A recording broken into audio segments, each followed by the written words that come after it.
سبحان اللہ سبحان اللہ سبحان اللہ. یہ ایک علم کا سفر تھا. واہ.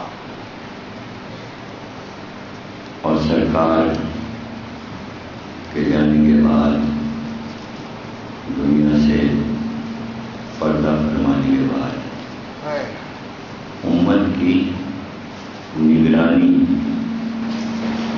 وصیت کے مطابق مولا کے ذمہ تھی. کیا کہنا سبحان اللہ. اور یہ نگرانی علم ماسٹر کی نگرانی اور یہ وصیت سے علی کو کی تھی. اس لیے آپ نبی کے وصی قرار پائے. وصی وہی ہوتا ہے کہ جو وصیت کو سن کر وصیت پر عمل کرے اور اسے کامل کر دے. ہر ایک کسی کا وصی نہیں بن سکتا.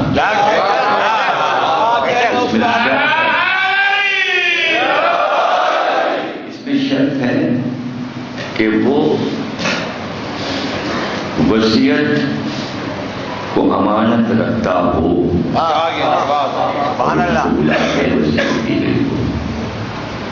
تو یہ ایک کھلی ہوئی تاریخ ہے. اصل میں لغت کے اعتبار سے بہت سے لوگ لفظوں کی ماہیت نہیں سمجھتے. اگر معنی معلوم ہے یہ کوئی بڑی بات نہیں ہے کہ اس کی روحانیت اور اس کی معنویت. یہ لفظ کی کہانی یہ ہے کہ لفظ کے کئی معنی ہوتے ہیں. ایک ظاہری معنی ہوتے ہیں, ایک باطنی معنی ہوتے ہیں. اس کے بعد سلسلہ آگے بڑھتا جاتا ہے کہ اس لفظ کے کتنے معنی. تو اسی طرح وسیع جو ہے واو سوال اور چھوٹی ہے, اس کے معنی سارے مسلمانوں کو نہیں معلوم. کیونکہ معنی نہیں معلوم تو کسی کو بھی وسیع کہہ سکتے. اگر وسیع کے معنی جانشین سمجھ لیا تو گڑبڑا گئے. لیکن میں اس میں یہ کہوں گا کہ جب مولا کے معنی نہیں معلوم تو وسیع کیسے معلوم.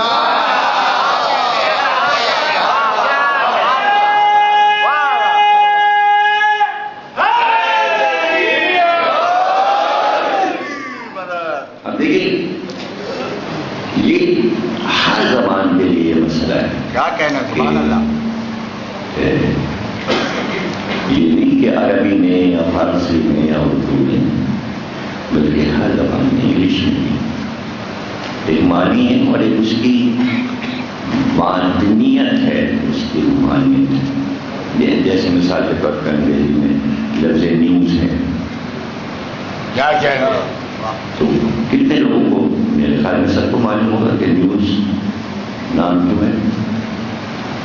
سب کو معلوم ہوگا. ایسا تو نہیں ہے کہ نہیں معلوم کہ چونکہ 4 حرف ہیں تو ان سے کیا ہے پتہ ہے. یعنی 4 سمتوں کے ایک پہلے حرف کو لے کر لفظ بنا نیوز. چاروں طرف کی خبر. تو اس طرح ہر لفظ کی اپنی ایک کہانی ہے. اگر اس کہانی سے واقف نہیں ہے تو لفظ کی قوت کو کیسے سمجھے گا. عربی میں گلاب کے پھول کو کہتے ہیں ورد. ورد گلاب کو عربی میں کہتے ہیں ورد. تو ظاہر اس کی کہانی ہوگی کوئی, اور یہ لفظ سورہ رحمان میں استعمال ہوا ہے. ورد کا لفظ سورہ رحمان میں یعنی گلاب کا پھول.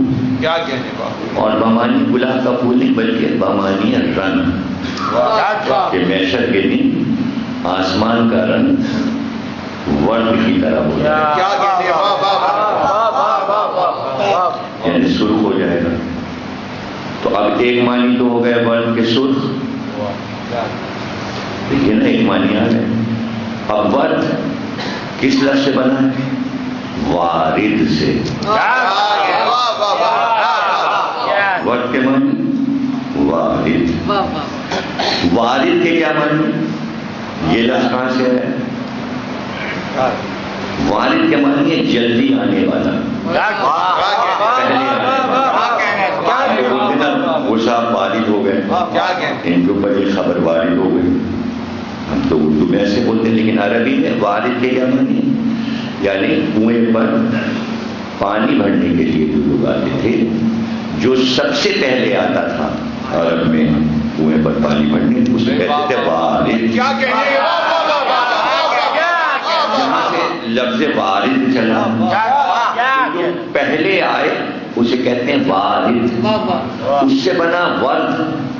گلاب کے پھول کا نام یہ کیوں پڑا؟ اس لیے کہ موسم بہار جب آتا ہے سب سے پہلے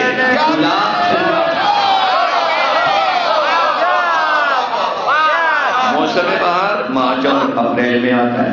تو جہاں بھی گلاب ہوگا، وہ چاہے انگلینڈ میں ہو یا انڈیا میں ہو یا پاکستان میں، موسم بہار میں پہلا پھول جو کھلے گا پیڑ پر، اس کے بعد سارے پھول کھلیں خزاں کے بعد، لیکن گلاب پہلے وارد ہوگا، اس لیے وہ ورد ہے.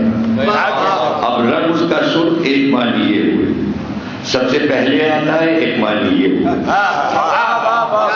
موسم بہار کا پہلا پھول ہے، ایک معنی یہ ہوئے. تو میں بتانا چاہ رہا ہوں ایک لفظ کے کتنے معنی کس طرح ہوتے ہیں، اسی میں چھپے ہوتے ہیں. اب چونکہ سرخ رنگ بھی معنی ہے گلاب کے، اس لیے انگریزوں نے جو بادشاہ کی آمد ہوتی تھی تو اس کی آمد سے پہلے جو دستہ آتا تھا وہ سرخ رنگ کے کپڑے پہنتا تھا، تو اسے بولتے تھے سرخ وردی. اب اس وردی میں سرخ رنگ بھی چھپا ہے اور آمد پہلے ہے دستے کی بادشاہ سے پہلے. اور جو باجا وہ بجاتے تھے اس کو کہتے تھے وردی. جیسے وردی بج رہی ہے تو اب وردی کے ایک اور معنی ہوئے. ہندوستان میں جب تازیہ نکلتا تھا تو تازیہ نکلنے سے پہلے جو باجا بجتا تھا اسے کہتے تھے وردی. اور وہ کوئی ایسی چیز نہیں ہوتی تھی کہ کوئی باجا ہو، وہ ایک پیتل کا الٹی پلیٹ ہوتی تھی اور اس پہ لکڑی سے مار دیتے تھے، اسے کہتے تھے وردی، جیسے گھنٹی بجتی. تو کتنے معنی ہو گئے؟ وارد، ورد، وردی. تو اب وسیع میں کیا کیا چھپا ہوا ہے؟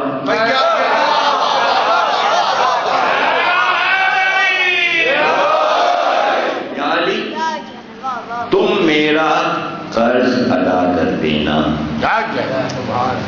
اب ظاہر ہے کہ ریسرچ ہوئی کہ بھائی جب بعد میں پتہ چلا کہ علی سے رسول اللہ نے کہا تھا کہ میرا قرض ادا کر دینا، تو یہ بھی پتہ چلا کہ کیا قرض تھا. پتہ چلا فلاں جنگ میں فلاں یہودی سے رسول اللہ نے اتنی رقم دی تھی جو واپس نہیں ہوئی تھی، وہ علی کو واپس کرنا ہے. تو ابھی یہاں تو مسئلہ یہ تھا کہ کئی لوگ ایسے تھے کہ جو رسول اللہ کے قرضدار تھے. یا رسول اللہ ان کے قرضدار، ابھی تو کسی کو نہیں پتا، اس لیے کہ بینک بیلنس جو ہے ابھی حکومت کے پاس آیا نہیں. یہاں سے پتہ چل جائے گا وسیع کیا ہوتا ہے. وسیع کیا ہوتا ہے؟ حکومت کچھ نہیں ہے، حکومت کوئی چیز نہیں، اصل چیز ہے اسٹیٹ بینک. حکومت کچھ نہیں ہے، حکومت چلتی ہے سرمایہ پر، وہ سرمایہ جو جمع ہوتا ہے. اس لیے آتے ہی نئی حکومت کے اعلان کرتی ہے. وہ جو آئے تھے خزانہ خالی کر گئے، ان کے اوپر الزام ہے وہ لے گئے. یہاں یہ الزام نہیں لگ سکتا تھا کہ خزانہ خالی ہے، اس لیے کہ رسول اللہ نے خزانہ بنایا ہی نہیں تھا۔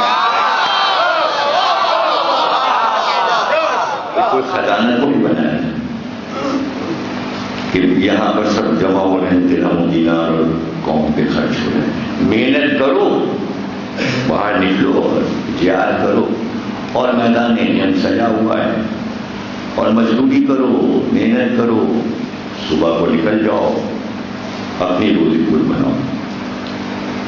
فوج کو تنخواہ ملتی نہیں تھی، فوج کی تنخواہ کا فیشن ہی نہیں تھا اسلام میں۔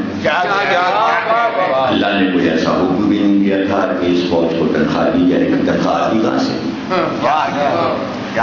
تو ایک جذبہ تھا، وہی جذبہ جو تھا وہ ان کی تنخواہ تھی۔ جس کے پاس وہ جذبہ نہیں تھا اس کے پاس تنخواہ نہیں تھی، تو وہ خالی ہاتھ رہتا تھا میدان میں، اسی لیے جلدی پلٹ آتا تھا۔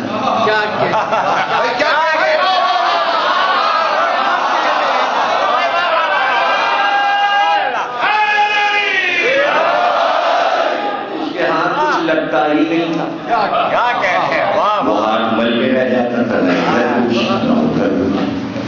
تو ظاہر ہے کہ رسول اللہ نے اس کا عادی نہیں بنایا، رسول اللہ نے عادی نہیں بنایا۔ اب وہ عمل کہ رسول اللہ نے عادی نہیں بنایا، اب یہ لفظ عادی بھی عجیب ہے، لوگ سمجھتے ہیں کہ عادت سے، یہ عادت سے نہیں، یہ عادت سے نہیں۔ جناب حود جو تھے ان کی قوم کا نام تھا عاد، اور ان کو وہ سمجھاتے تھے تو وہ سمجھتے نہیں تھے، تو وہ آ گئے تھے ضدی پر، ضدی ہو گئے تھے، وہ ضد پر آ گئے۔ تو جو ضد پہ آ جاتا ہے تو کہتے ہیں تم تو عادی ہو، عاد سے تعلق رکھتے ہو، وہاں سے چلا عادی۔ اور اسی طرح ایک لفظ ہے آہدی، اور اسی سے بنا ہے پاکستان میں ایڈی، وہ ایڈی جو بنا ہے وہ آہدی سے بنا ہے، اصل لفظ کیا ہے؟ آہدی۔ اور آہدی لفظ جو ہے وہ لکھا ہوا ہے کتاب میں، دربار اکبری میں، مولانا محمد حسین آزاد نے اس کے معنی بتائے۔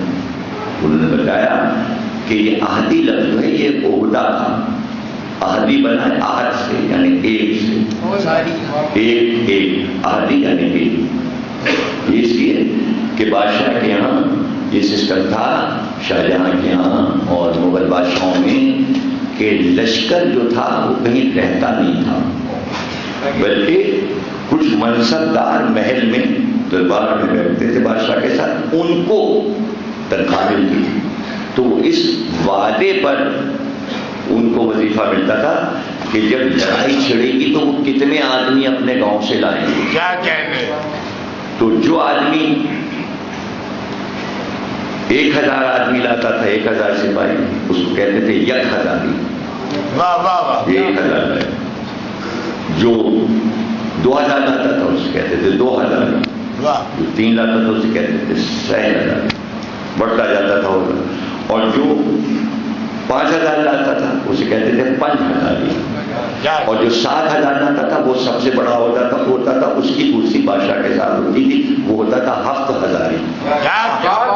اب 7000 بہت سے ہوتے تھے کہ جو 7000 آدمی فوراً جنگ چھڑنے پر لا سکتے ہیں، اور ایک آدمی دروازے کے پاس کھڑا رہتا تھا، اس کا ہوتا تھا آہدی۔ وہ کس منصب پر ہے؟ اس نے یہ کہا بادشاہ سے میں ایک آدمی لا سکتا ہوں، اس کو دروازے کے پاس کھڑے کرتے تھے کہ یہ آدمی ہے، یہ لڑائی کے بعد ایک ہی آدمی لا سکتا ہے، اس کا بھی اس کو وظیفہ ملتا تھا۔ تو اب جب کوئی بڑے بڑے سوتا رہتے کہتے بڑے ایڈی ہو یار، آدھی سے۔ اسی طرح آج ہے، آج سے آدھی ہے۔ اب کہاں سے کہاں لفظ کی بات نکل آئی ہے تو بار بار یہ لفظ کہیں نہ کہیں لے کے جائیں گے، لیکن اب کریں کیا؟ مجبوری آئی جاتی ہے جب تقریر شروع ہو جائے۔ میں ہوں لفظ وسیع پر، میں لفظ وسیع پر ہوں، اور وصیت جو ہے وہ رسول اللہ کی ہے۔ تو اب جب یہ پتہ چل گیا تو اب ہوئی پریشانی، اس لیے کہ جسے وسیع بنایا ہے اس کو پتا ہے سب کو یہ باتیں پتہ نہیں، یہ تو بعد میں پتہ چلے گا کہ کیا کیا وصیتیں رسول اللہ کر گئے جب وہ سامنے آئیں گی۔ تو حکومت کچھ نہیں ہے، اصل چیز اسٹیٹ بینک ہے، خزانہ وہاں تھا نہیں، اسلام کا کوئی خزانہ نہیں تھا، تخت پہ بیٹھ گئے، تو کیا چیز کاہے پہ بیٹھ گئے؟ تخت پر کیا وہی ممبر تھا، مسجد نبوی پہ اس پہ بیٹھ گئے، اب لوگ آ گئے، وہ بیٹھ کر لیجیے، وہ کر لیجیے، دیکھا وہ تو ابھی صرف عہدوں اور منصبوں کا اعلان ہو رہا ہے، یہاں کی منسٹری دے دی، وہاں کی گورنمنٹ دے دی، بصرہ تمہارا ہے، شام تمہارا ہے، فلانا تمہارا ہے، اس پر بیعت ہو رہی، تو وہ سوچ رہے ہیں ملے گا کچھ نہ کچھ ملے گا، تو گرو بڑا ہوتا جا رہا ہے، گرو بڑا ہوتا جا رہا ہے، یہاں تک کہ ایک آدمی آ گیا اور وہ مسجد میں داخل ہوا اور اس نے کہا کہ بھئی رسول اللہ نے ہم سے ایک وعدہ کیا تھا، کیا کہ میں جب آیا تھا تو کلمہ پڑھا تھا میں نے، تو رسول اللہ نے مجھ سے کہا تھا کہ اگر تم اپنے پورے قبیلے کو مسلمان کر لو گے تو ہم تمہیں 70 اونٹ دیں گے،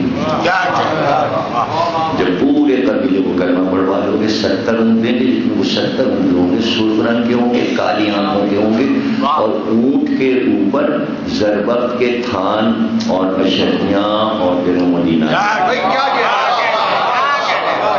تو پورے قبیلے نے کلمہ پڑھ لیا ہے، تو اب میں آیا ہوں رسول اللہ میرا وعدہ پورا کریں۔ تو لوگوں نے کہا کہ تو وفات ہو گئی، تو کہا انہوں نے یہ بھی کہا تھا کہ اگر میں تمہیں نہ ملوں تو میرا وسیع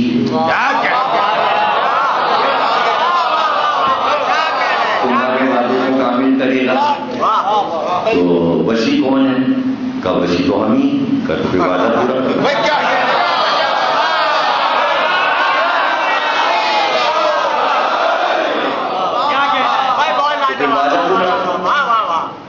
بھائی انہوں نے کچھ چھوڑا ہی نہیں، ایک کچا مکان ہے، ایک نیزا، ایک گھوڑا، ایک اونٹنی اور ایک چمڑے کا بستر، کچھ دے دے کے تو گئے نہیں،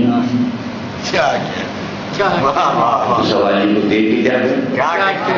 جو لوگ کہتے ہیں خلافت دے گئے تو کیا دے گئے؟ آپ سمجھا دیجیے تو لفظ ہے، خلافت ایک لفظ ہے، جیسے گلاب کا پھول ایک لفظ ہے، جیسے اس کے بہت سے معنی ویسے اس کے بھی بہت سے معنی، تو کس معنی میں دے گئے؟ کراچی والوں کی زبان کے معنی میں دے گئے، حکایت میں دے گئے، پھر سوچنا پڑے تم کا کہ یہ تو کہاں سے تم دیا جائے گا، ایسی چیز کہاں دے سکتے ہیں؟ تو سلمان فارسی نے کہا وسیع سے ملنا ہے،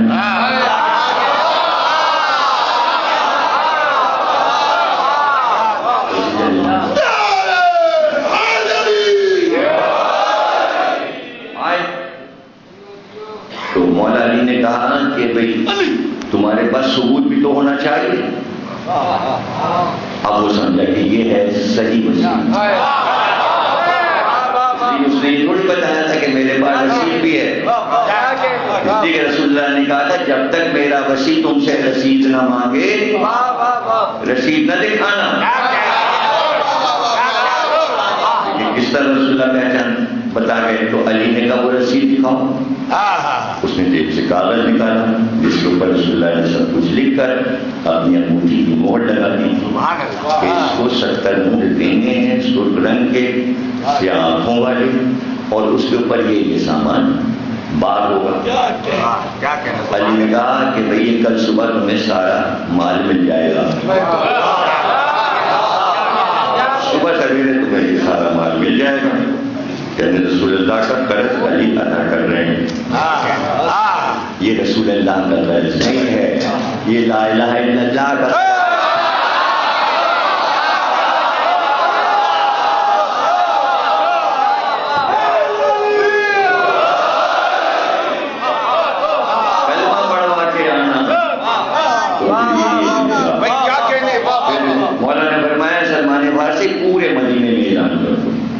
کہ مدینے کی اس وادی میں آ جائیں جو پہاڑی کے کرا دیں، سب وہاں جمع ہوں مدینے والے، اس لیے کہ سردار قبیلہ جو آیا ہے اس کا وعدہ وہاں کامل ہوگا. سب جمع ہوئے سویرے، اور جس وقت مولا علی اپنے گھر سے نکلے تو لباس رسول میں وہی امامہ مریم اور دونوں طرف 7 برس کے دونوں بیٹے امام حسن اور امام حسین، اور رسول اللہ کا عصا مولا علی کے ہاتھ میں. اور جب اس وادی میں پہنچ گئے پورے مدینہ کو دیکھا اور اسے قریب بلایا، اور بلانے کے بعد کہا کہ دیکھو آپ تمہارے والد کا وقت آ رہا ہے.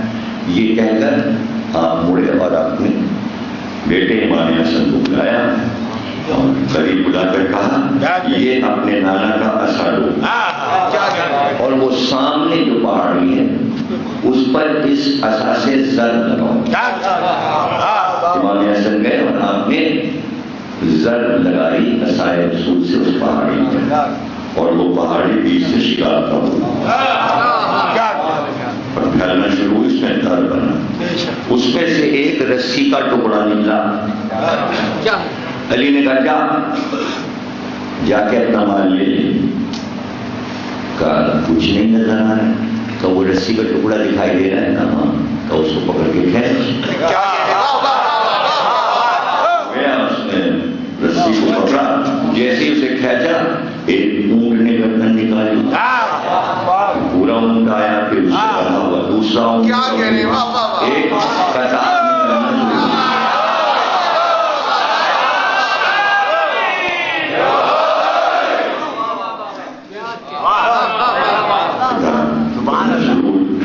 دیکھ لے، اپنے مال کو بھی دیکھ لے، جو جو چیزیں مجھے درکار ہیں وہ سب اس پر ہیں. اونٹوں کو بھی دیکھ لے، سرخ رنگ کے ہیں، سیاہ چشم کے ہیں. اس کے بعد امام حسن سے کہا جاؤ پہاڑی پر زر لگاؤ تاکہ یہ بند ہو جائے. پہاڑی بند ہو گئی. جو میں نے پوچھا کہ اس کے اندر اونٹوں کی قطار کہاں سے آئی؟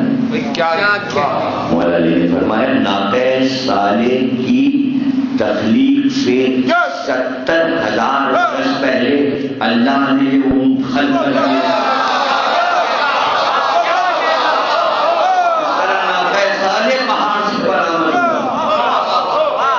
تو ہم لوگ یہ سمجھیں کہ بھئی حضرت علی کا معجزہ ہے، امام حسن کا معجزہ ہے. میں یہ کہا کرتا ہوں کہ جب بھی چودہ معصوم کے معجزے سنے تو سارے معجزے رسول اللہ کے، ان کے سارے فضائل رسول اللہ کے، اور رسول اللہ کے جتنے فضائل ہیں سب اللہ کے. اسی طرح تو پڑھایا جاتا ہے نا، اول توحید، دوسرے عدل، تیسرے نبوت، چوتھے امامت، پانچویں بیان. یعنی توحید جو ہے اس کو مانو، نبوت اور توحید کے بیچ میں عدل مانو. جب تک تم عدل کو نہیں مانو گے، یہ نہیں مانو گے کہ صفات رسول اللہ کی ہیں، اور عدل اور امامت کے بیچ میں نبوت ہے. سمجھ رہے نا؟ بیچ میں، اور قیامت اور نبوت کے بیچ میں امامت ہے. یعنی امامت نے رشتہ جوڑا رسول سے لے کر قیامت تک، یہ تسلسل ہے. تو اگر آپ صفات امام اور صفات نبی کو صفات خداوندی نہیں سمجھیں گے تو آپ عدل کے راستے سے ہٹ گئے، اور جب عدل کے راستے سے ہٹ گئے تو پھر قیامت ہی قیامت ہے.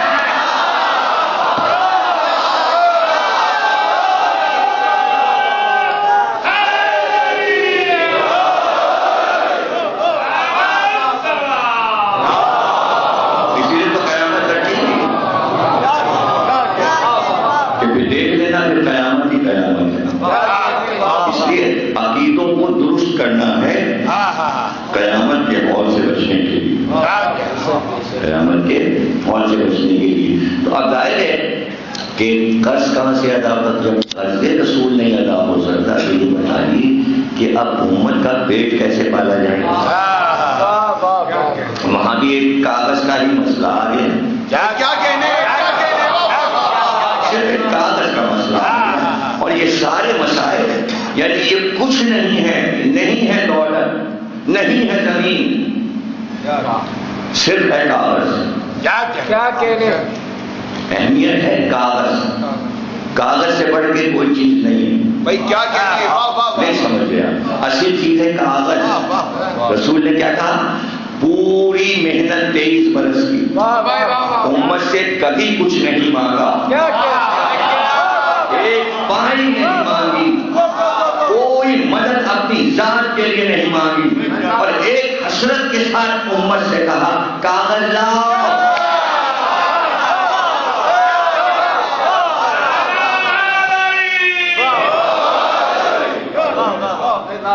حدیث کا نام ہے قرطاس و قلم. قرطاس کہتے ہیں عربی میں کاغذ. انہوں نے کہا کہ بھئی کاغذ تو زمانے میں بنا ہی نہیں تھا، کاغذ تو بہت بعد میں چین میں بنا. تو پھر قرطاس نام کیوں گیا حدیث کا؟ صحیح بخاری نے لفظ قرطاس کو لکھ دیا. تو مسئلہ یہاں اس کاغذ کا نہیں ہے جس پہ ہمارے اخبارات چھپتے ہیں. یہ کاغذ نہیں، اس کی بات نہیں ہو رہی. یعنی جس شہر پر جو چیز لکھی جائے وہ اس عہد کا کاغذ ہے، چاہے وہ حرم کی کھان ہو یا وہ درخت کی چھال ہو. جس چیز پہ بھی لکھا جا رہا ہے وہی ہے قرطاس. تو اس کاغذ کی بات بھی تو ترجمہ کر کے ہم کہتے ہیں کاغذ لاؤ، حالانکہ قرآن میں کاغذ کا ذکر ہے. اچھا آپ یہ بتائیے کہ جب قرآن میں لکھنے کا ذکر ہے تو کاغذ کا نہیں، کیا ہوا میں لکھا جاتا ہے؟ کھڑے ہوئے الف بے، بچے کو پڑھا ہاں بھائی ہوا میں لکھو جیم، کسی چیز پہ تو لکھتا ہوگا بچہ. تو جب قرآن میں لکھنے کا ذکر ہے تو وہ چیز بھی تو ہوگی جس پہ لکھا جاتا ہے. ارے اگر نہ لکھا جا رہا ہوتا تو 1400 برس کے بعد قرآن پہنچتا کیسے ہم تک؟ وہ سینے پیغمبر سے رہ جاتا،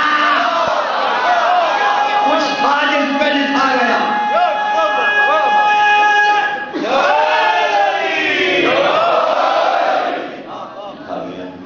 تو مسئلہ ہے کاغذ کا. ان کا کہ کیا کریں گے بھائی، کیسے اس کی حساب کتاب ہوگا؟ کہ بھائی جتنے اثاثے ہیں رسول اللہ کے منجمد کر دو.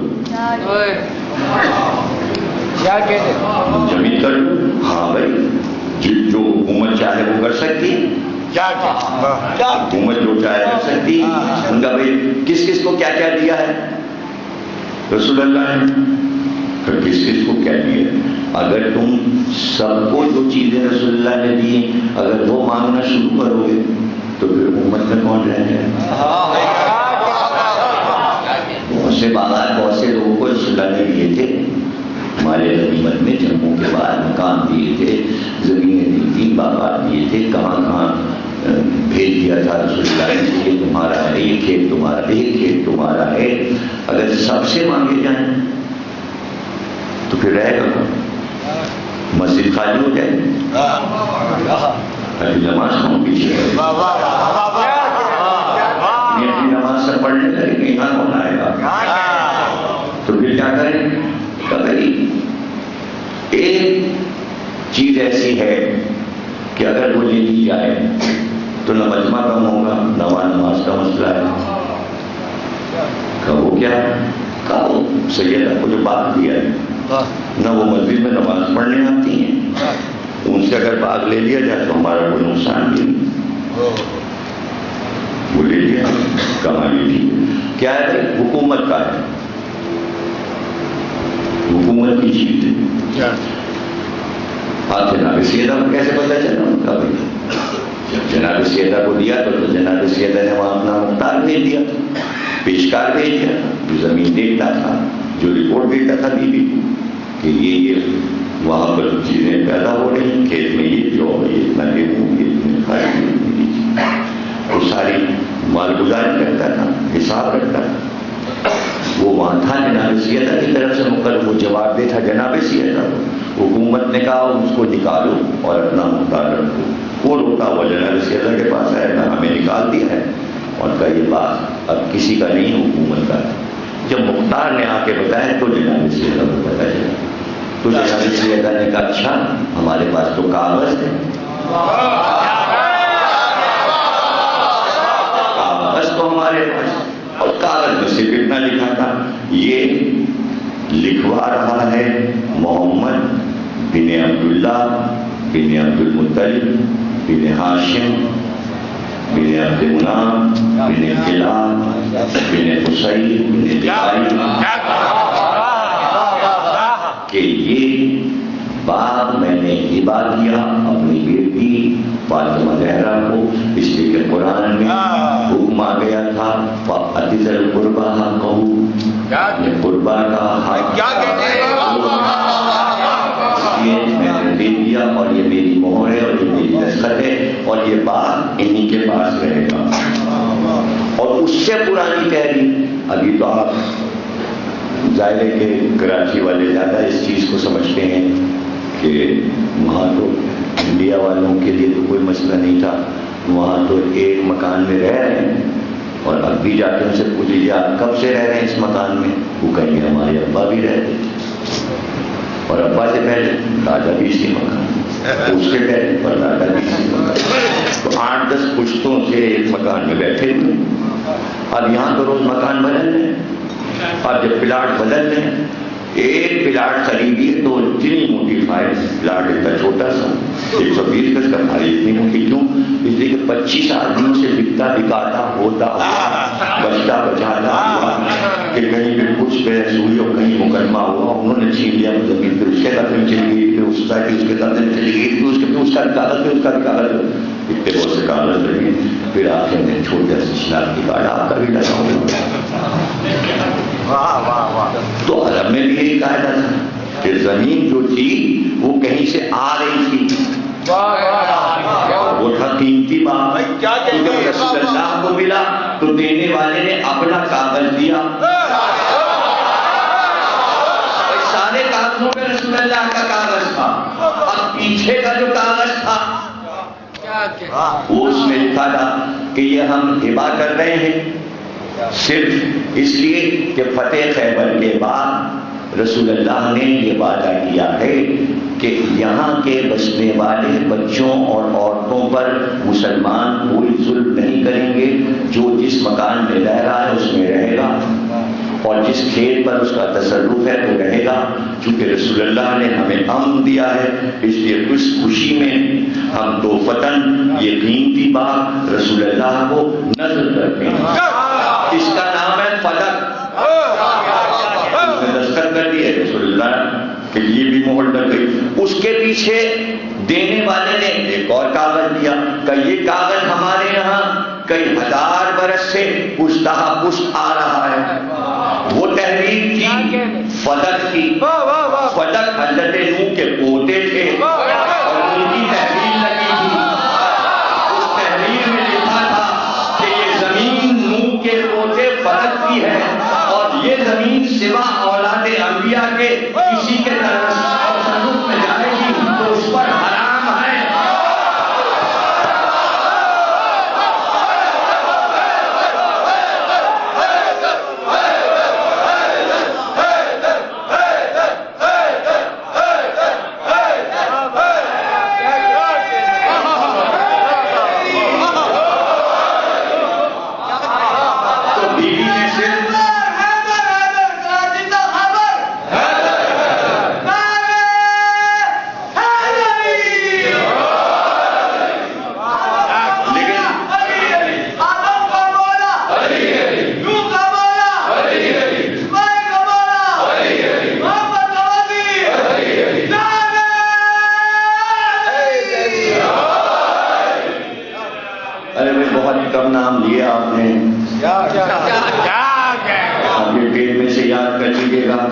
بھائی آدم کا مولا، بھائی نوح کا مولا، بھائی شام کا مولا، بھائی حام کا مولا، بھائی طارق کا مولا، بھائی ابراہیم کا مولا، بھائی اسحاق کا مولا، بھائی اسماعیل کا مولا، بھائی سارہ کا مولا،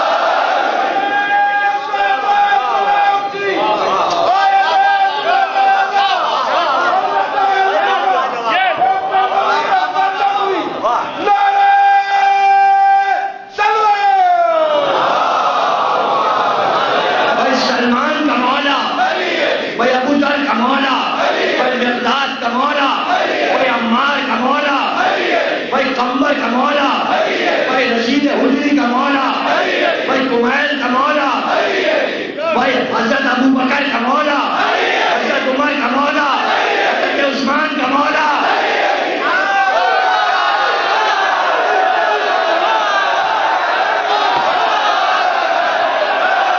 کوئی حسن کا مولا، حسین کا مولا، زین العابدین کا مولا، محمد باقر کا مولا، جعفر صادق کا مولا، موسی کاظم کا مولا، علی روضہ کا مولا، محمد تقی کا مولا، علی نقی کا مولا، حسن عسکری کا مولا، امام مہدی کا مولا، مولا کا مولا.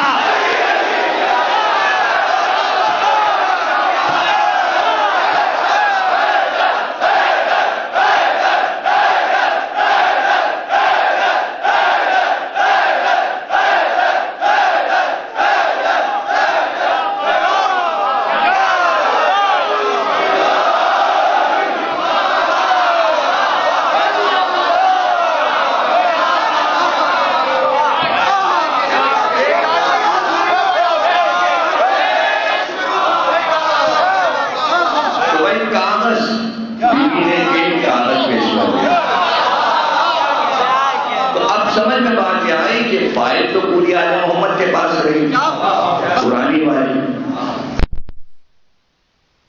تو فائل تو محفوظ ہے فقط کی. وہ تحریر پیش، وہ تحریر اس لیے لکھی تھی رسول اللہ نے کہ تاکہ امت یہ سمجھ جائے کہ اگر کاغذ رہ جائے تو حکومت حق ہے، کاغذ پھٹ جائے تو یہ اخمیار بتا دیا. تو آپ دیکھیے کہ کیا ہوا اس کے بعد. یعنی رسول اللہ اخمیار کاغذ کے ذریعے بتا گئے تھے. یہ میں نے شروع میں کہا اصل چیز کاغذ ہے، لیکن آپ میری بات نہیں مان رہے. ارے اصل چیز کاغذ ہے. آپ کس چیز پہ پاکستان پہ رہ رہے ہیں؟ کاغذ پہ. کاغذ پہ رہ رہے ہیں. اگر کاغذ پرانا بھی ہو جائے پھر بھی قیمت ہے. 500 کے نوٹ میں کاغذ کینسل ہو گئے، لیکن ایک ڈیٹ تو مقرر تھی بدلوا لیجیے. اس کے بعد کاغذ بے قیمت ہو جائے گا. کاغذ ہی تو ہے، لیکن وہ کاغذ کتنا قیمتی ہے. اس کا دوسرا نام سب نے رکھ دیا قائدیات. جیسے لا الہ کا مطلب پاکستان، ویسے ہی کاغذ کا مطلب قائدیات. کاغذ کا مطلب قائدیات جو بھی بنا لیتے ہیں اپنی مرضی. یہ ہے کہ نفسیات ہے، تاریخ ہے، سوشیالوجی ہے، اپنی حکمتیں ہیں، اپنی سوچ ہے، اپنی فکر ہے. علی ایک اعلیٰ پائے کی فکر بنانا چاہتے تھے کہ جہاں علم ہو، اور ایسا علم ہو کہ وہ بولے علم بولے، اس کو دیکھے تو لگے کہ یہ عالم ہے. اب اس میں یہ قید نہیں ہے کہ وہ کوئی بڑا رئیس ہو، بڑا امیر ہو، یا کوئی وہ جاگیردار ہو. نہیں، وہ گھر کا غلام ہی کیوں نہ ہو، وہ کامبر ہی کیوں نہ ہو، لیکن گھر کا غلام ہے. اور اس کا کام کیا ہے؟ پوچھا بھی تھا ابن زیاد نے جب قتل کرنے کے لیے کامبر کو بلایا تو پوچھا کیا کام کرتا تھا، کیا خدمت تھی تیری وہاں، کیا خدمت کرتا تھا. تو کامبر نے اپنے کام بتایا کہ ایک تو میں وضو کے لیے پانی رکھتا تھا مولا کے لیے، اور دوسرے ان کے گھوڑے کی دیکھ بھال کرتا تھا، اس کی غذا کا انتظام کرتا تھا. اور تیسری خدمت میری یہ تھی کہ جب علی چلتے تھے تو آگے آگے علی کے میں نیزہ لے کے چلتا تھا، اور جہاں پہ بیان کرنا چاہتے تھے میں اپنے نیزے کو کاٹتے تھے. وہیں پر مولا بیان کرتے تھے. تو سنا بہت اس سے محبت کرتے تھے. کہاں ہم سے بہت محبت کرتے تھے. ان کی محبت کا کیا کہنا کہ بازار سے اگر کبھی کرتا بھی خریدا تو میرے لیے بہترین لباس خریدا اور اپنے لیے کھدر کا خریدا. اور لوگ اعتراض بھی کرتے تھے کہ آپ بادشاہ ہیں اور آپ ایسا لباس، اور اس کو اتنا عمدہ لباس دلا دیا.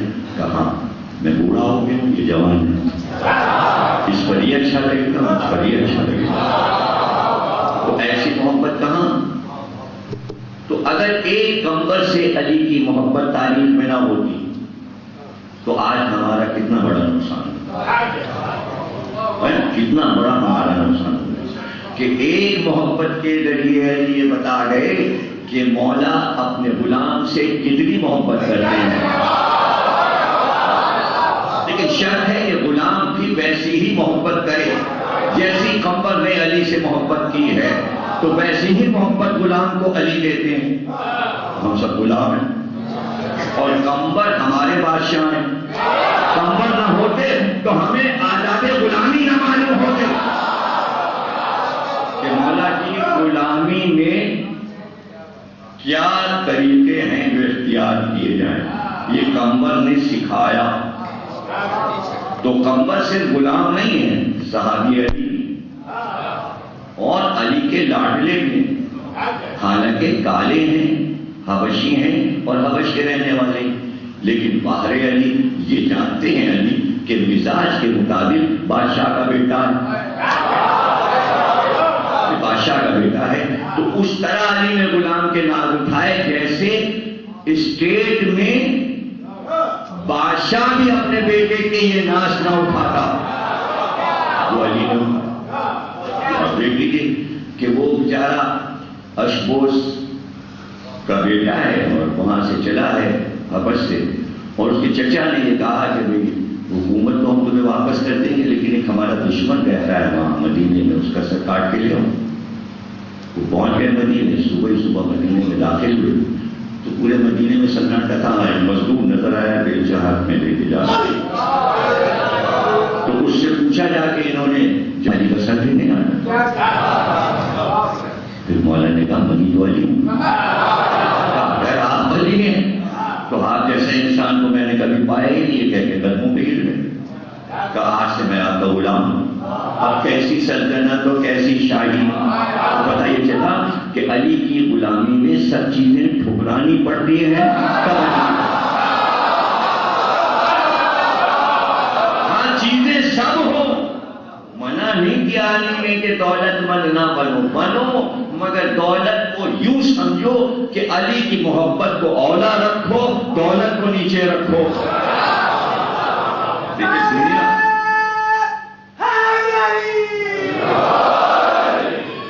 محبت علی اولا ہے، اس لیے کہ نفسوں پہ بھی اولا ہے، اولا کے معنی مولا ہے، جب مولا کہہ دیا تو وہی اولا ہے، وہی مولا ہے، پھر کوئی چیز ایسی نہیں ہے۔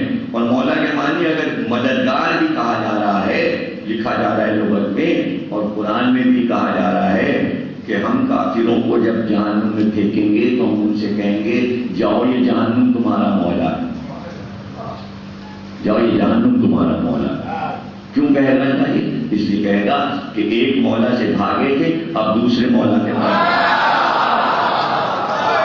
یہی جہنم ہی تمہارا سب کچھ ہے، منجا اور ماوا اور حاکم اور سب کچھ یہی ہے۔ تو مولا سے بات شروع ہوئی تھی، محشر میں مولا پہ ختم ہو جائے گی، اب جو مولا کے ہیں وہ مولا کے رہیں گے۔ تو ایسے ایسے لوگ جو بتا گئے کہ مولا کیا ہے، تو ابن زیاد نے کہا کہ تجھے پتہ ہے میں تیرا کیا حشر کروں گا، کہ تو کوئی نئی بات تھوڑی بتائے گا، یہ تو مجھے علی بتا گئے۔ اچھا تو کیا بتا گئے؟ کہ علی نے بتایا کہ تو میرے ہاتھ پیر کاٹے گا، تو مجھے ذبح کرے گا، تو میرا سر کاٹے گا، اس طرح کرے گا۔ تو کہا کہ یہ بھی بتایا ہوگا کون کرے گا؟ کہاں یہ بتایا تھا کہ بسات عورت کا بیٹا تجھے قتل کرے گا۔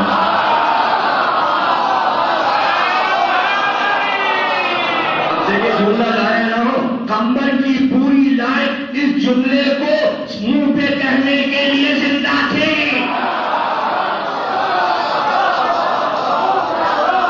یہ ہے علی اور یہ ہے اصحاب علی۔ کیا کہنا؟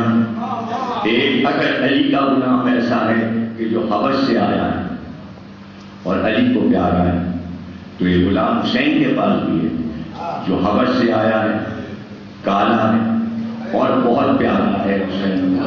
جیسے قمبر جوان تھا ویسے ہی جون بھی جوان، تقریر خاتمے پہ پہنچی۔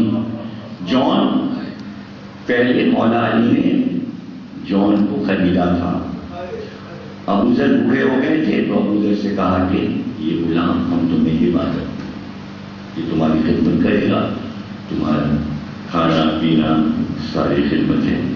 جب ابو ذر کا انتقال ہو گیا تو ابو ذر کی اولاد نے وہ غلام لا کے واپس کر دیا. امام حسن سے کہا یہ آپ کا غلام ہے. پھر وہ امام حسن کے پاس رہے. جب امام حسن کی شہادت ہو گئی تو پھر وہ امام حسین کے پاس آ گئے. اب جب امام حسین کے پاس آئے تو امام حسین کے پاس کئی غلام تھے. غلام ترکی بھی تھا, اسلم غلام بھی تھا, کئی غلام تھے. تو امام حسین نے اس غلام کو امام زین العابدین علیہ السلام کے سپرد کر دیا. اور کربلا میں پہنچ کے آپ نے فرمایا جون خیال رکھنا تمہیں مسلسل زین العابدین کے پاس رہنا. جون نے دیکھا کہ لڑائی شروع ہو گئی اور شہادتیں ہونے لگی اور لاشوں پہ لاشیں آنے لگی. تو ایک بار چوتھے امام کے قدموں میں گر کے کہا مولا کیا آپ ہمیں اجازت نہیں دیں گے کہ ہم جائیں؟ تو سید سجاد نے کہا بولا ایسا ہو سکتا ہے کہ میں اتنی بڑی شہادت سے تجھے روکوں؟ میری طرف سے اجازت کہ تو جا. بس وہ خوش ہو گیا, باہر آیا خیمے سے چوتھے امام کے اور سیدھے امام حسین کی خدمت میں آیا اور کہا کہ مجھے بھی جانے دیجیے میدان جنگ میں. کہا تجھ کو کیسے جانے دوں؟ اولاد کی طرح تو تجھے رکھا ہے, اولاد کی طرح تو تجھے پالا ہے, اس گھر میں پورا ہے, جوان ہے, یہ میں دیکھوں ابھی تو تجھے زندگی کا کوئی لطف ہی نہیں ملا. ابھی دنیا کہاں تمہیں دیکھیے کہ جو تو مرنے کے لیے جانے کے لیے تیار ہے. تو چپ ہو گئے اور چپ ہو کے اس نے ایک بات کہی. اس نے کہا مجھے یہ لگتا ہے کہ آپ مجھے اس لیے نہیں بھیجنا چاہتے میدان جنگ میں کہ آپ اور آپ کے بچوں کے سرخ لہو میں میرا کالا خون مل جاتا ہے اور چونکہ میرے بدن سے بدبو آتی ہے, میں افریقہ کا ہوں, اس لیے آپ نہیں چاہتے کہ آپ کی خوشبو کے ساتھ میری لاش لچ کر میدان میں پڑی ہو.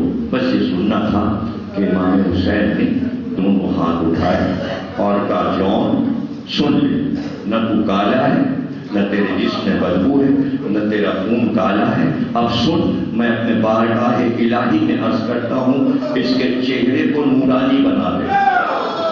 بس یہ کہا تھا حسین نے کہ جون کے چہرے سے شعاعیں چاند کی طرح نکلنے لگی. اس کے جسم کو خوشبودار بنا دے, اس کے لہو کے رنگ کو سادات کا لہو بنا دے. اور پھر جو جون چلا اور اس نے جنگ کی اور جنگ کر کے شہید ہوا, اسی طرح لاش اٹھا کے لائے جیسے علی اکبر کی لاش لائے. لیکن تقریر یہاں پہ ختم ہو رہی ہے کہ جب رات آئی تو بنی اسد یہ کہتے ہیں کہ جب کربلا کی طرف سے ہمارے گھروں کو ہوا آتی تھی تو اتنی تیز خوشبو آتی تھی کہ ہم حیران ہوتے تھے یہ خوشبو کہاں سے آ رہی. جب 3 دن گزر گئے اور لشکر چلا گیا تو ہم تلاش کرتے چلے یہ خوشبو کہاں سے آ رہی ہے. جب جون کے لاشے پر پہنچے تو ہم نے یہ دیکھا کہ جون کے جسم سے ایسی خوشبو اٹھ رہی تھی جو پورے کربلا کو معطر کر رہی. میں کہوں گا جون وہی خوشبو اب تک خاک شفا سے آ رہی. بارگاہ عبادت کو قبول فرما ہمیں ایمان ہے خوشبا جو تارا سے مشرف ہونا چاہتا ہے تارا سے مشرف مانا اگر قبول فرما تعریف فرما مان پر میں خوش رہے.